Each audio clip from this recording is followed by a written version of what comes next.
আসসালামু আলাইকুম। আমার নাম মোহাম্মদ মিরাজ হোসেন। আমার বাবার নাম আনিসুর রহমান। আমার মায়ের নাম রাশেদা বেগম। আমার দাদার নাম খলিলুর রহমান। আমার কাকার নাম কামাল।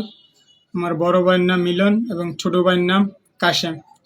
আমি আজ থেকে আনুমানিক 20 বছর আগে 19 থেকে 20 বছর আগে হারিয়ে গিয়েছি।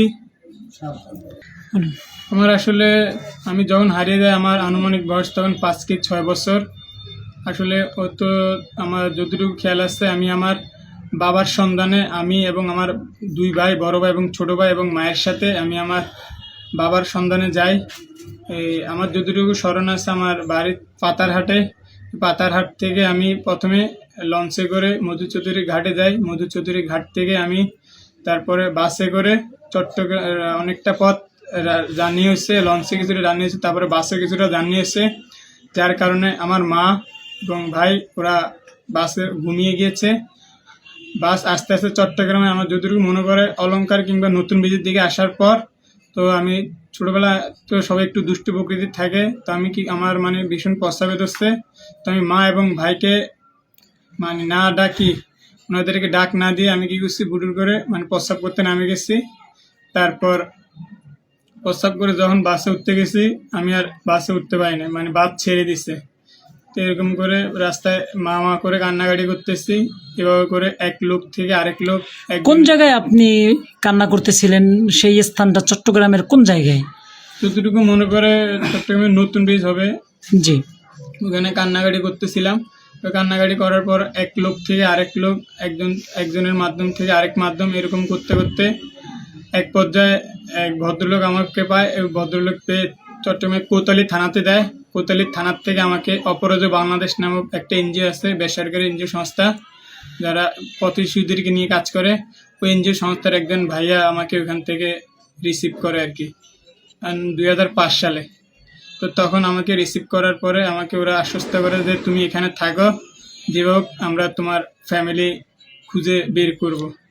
তো এখানে থাকতে শুরু করি।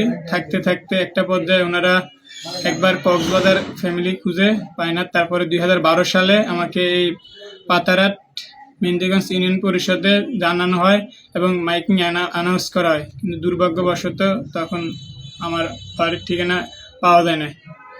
এখন আবার আমার মা বাবার কথা কিছুদিন আগ থেকে খুব মনে পড়ছিল, যার কারণে আবার আমার বড় ভাই নাদিম ভাইকে বলি যে আমার মা বাবার ঠিকানাটা আসলে খোঁজা দরকার, আমার মা বাবাকে খুব প্রয়োজন আর কি।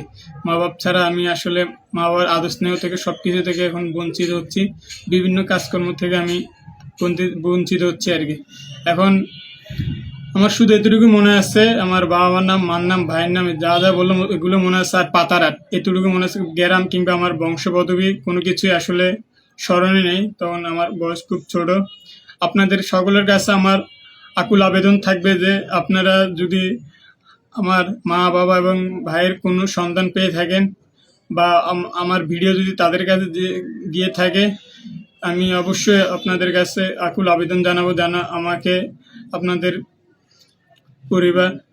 আমার পরিবার যেন আমাকে সাদরে গ্রহণ করে এবং কি আমি যেন আমার মা বাবাকে ফিরে পাই। আপনাদের সকলের কাছে আমার এটাই প্রার্থনা থাকবে এবং যে ভাইয়ের মাধ্যমে আমি করতেছি ওনার কাছে আমি চিরকৃতজ্ঞ থাকবো যদি আমার পরিবার খোঁজ পেয়ে থাকি আর কি।